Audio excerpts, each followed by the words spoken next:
Electoral officials are intensifying preparations to ensure all systems are a go for free and fair general elections.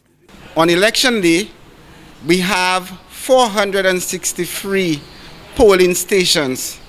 If you multiply that by 6, you see how many people are working for the elections. Especially during this pandemic, we need to ensure that all election officials, all election workers are fully trained and they understand the importance of what is happening on that particular day.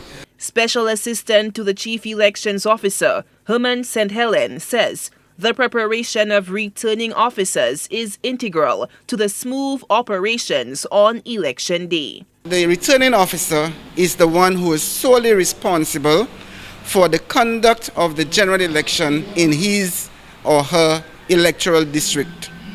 That means that person is solely responsible for that electoral district.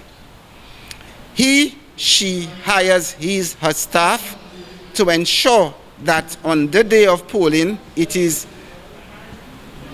free, it is smooth, and if there are any hiccups, that these inhibitions are handled. So how are these returning officers chosen? People would apply, and of course, based on those who've worked before, they would be selected on this. Again, performance during the past elections would play a role, whether you are re-employed or not. Training, and of course, making use of the applications which were submitted.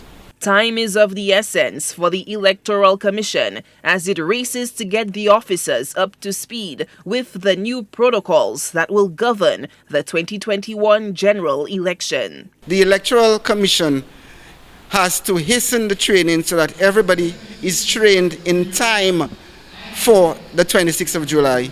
It is not something which is new to us. We've done it several times. It's just that the volume of work to be done is quite a bit.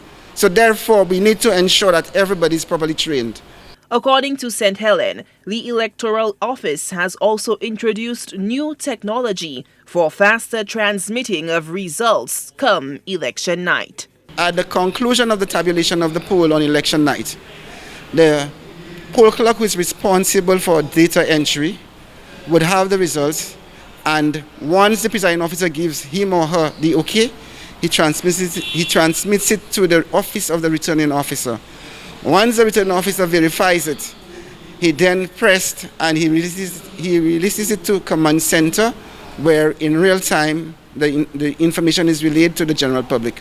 The whole day training exercise will be followed up with a second installment for returning officials, election clerks, and assistant election clerks. Solange Alfred, HTS News Force.